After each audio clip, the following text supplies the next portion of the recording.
Época en la que vivimos, en la que hay tanta confusión, tanto abuso de la doctrina, tanta manipulación de las palabras de nuestro querido Santo Padre, el Papa Francisco, donde parece que la opinión de uno vale lo mismo que la opinión de otro, y la opinión de un ciudadano cualquiera tiene el mismo peso que el magisterio de la Iglesia. Las palabras del apóstol San Pablo de este día, en su carta a Timoteo, en su primera carta a Timoteo, capítulo 6, son de lo más iluminadoras.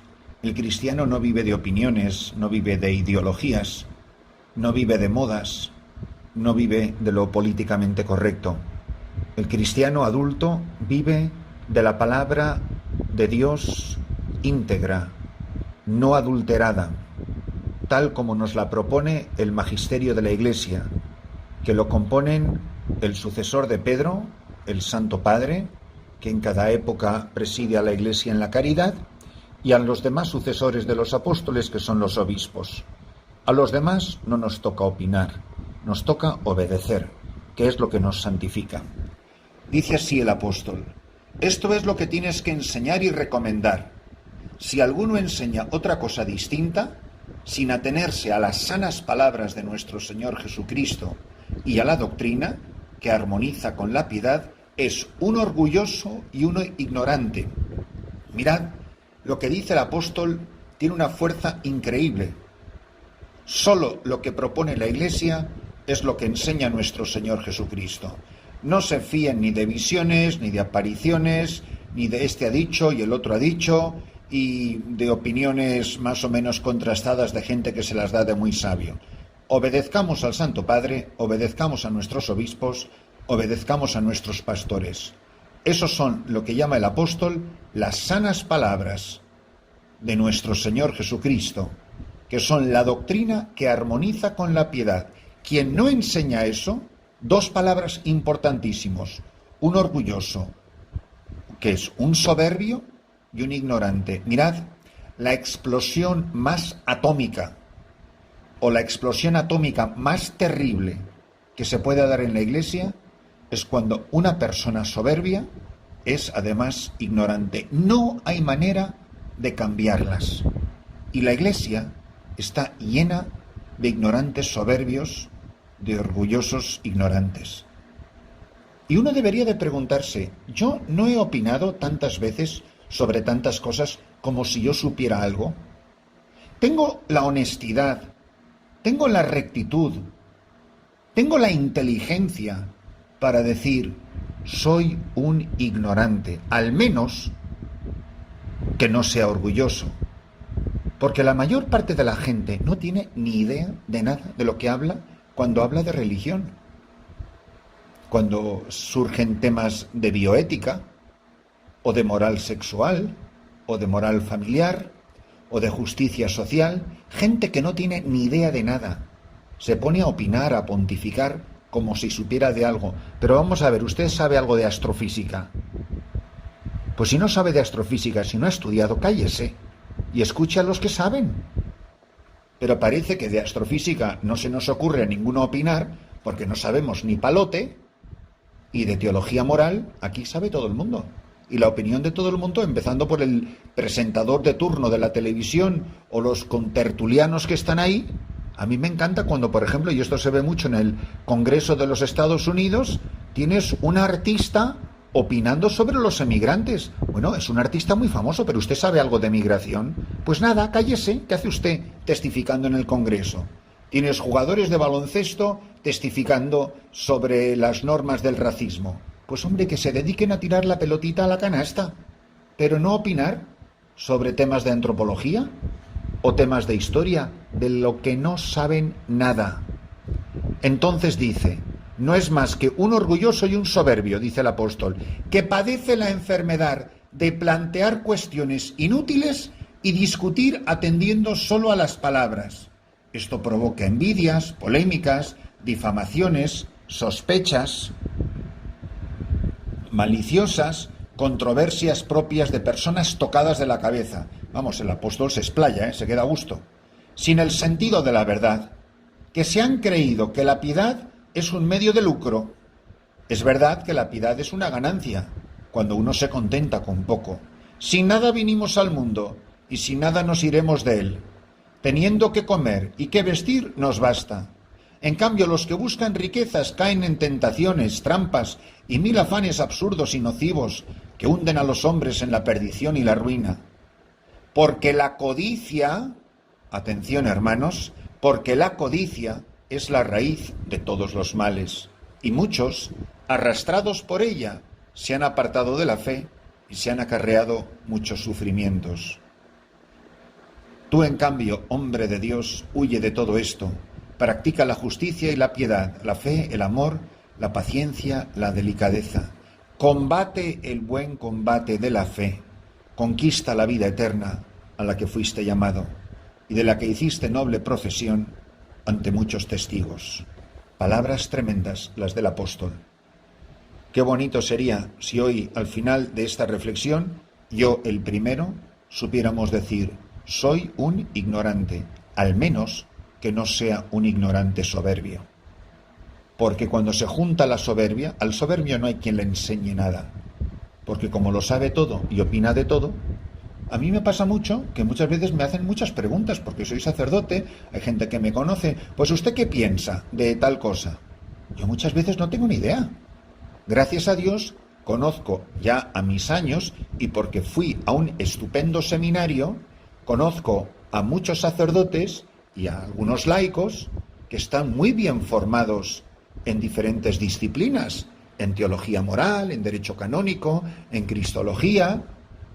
Les estoy preguntando, si queréis os puedo dar los nombres. A ti el padre Christopher te pregunta y te dirá, me pregunta continuamente. Tengo amigos obispos, les hago consultas, cosas de liturgia, cosas que no me acuerdo, cosas que no estoy seguro, cosas que la doctrina de la Iglesia ha podido evolucionar o desarrollarse. Hacer preguntas, querer saber, tener la humildad de preguntar a quien me puede enseñar. La humildad, que es lo contrario de la soberbia. Y cuando pregunto, pues dejo de ser ignorante porque me he informado de quien sabe.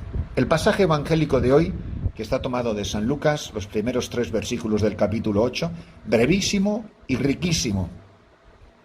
En aquel tiempo Jesús iba caminando de ciudad en ciudad y de pueblo en pueblo, predicando el evangelio del reino de Dios.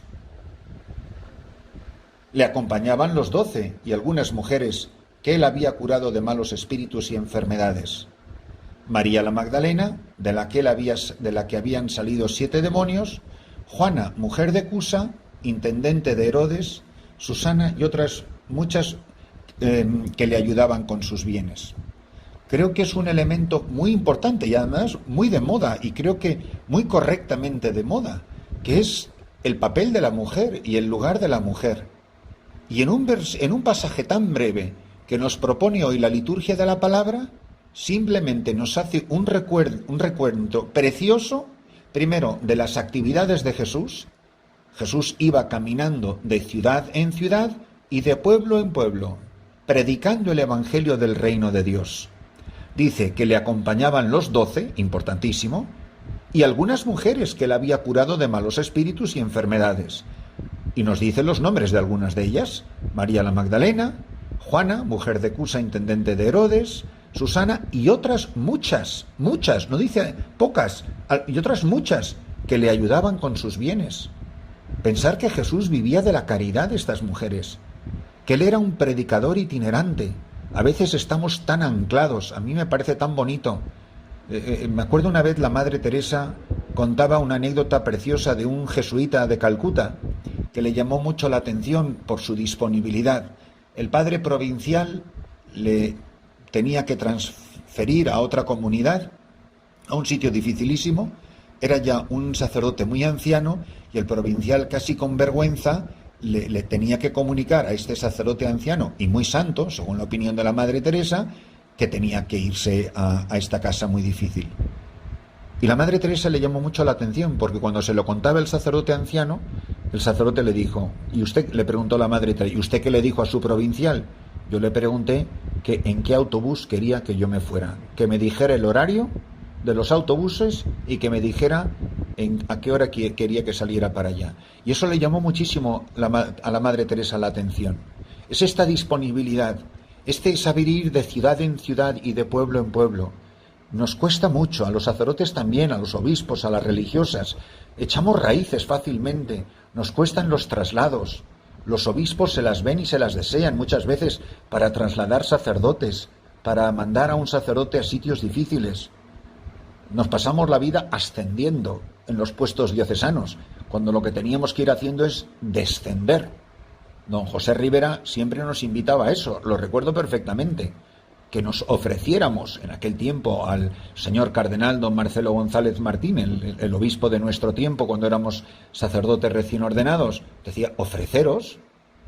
Y era muy bonito este movimiento que había de sacerdotes, sobre todo jóvenes, que le decían a su obispo, mándeme donde quiera, mándeme donde me necesite, mándeme al peor sitio, mándeme donde no quiere ir nadie. A mí me parece que es un criterio de discernimiento muy bonito. Y a mí me preguntaron, creo que ayer o antes de ayer, me preguntaban aquí en la misión, ¿pero usted por qué fue a tal sitio? No voy a decir la misión, a una de las misiones en la que he estado. Pues porque no había nadie. ¿Usted por qué fue al desierto de Gode, al desierto de Etiopía? ¿Y qué hacía usted 12 años? Pues fui porque no había ido nadie, porque no quería ir nadie.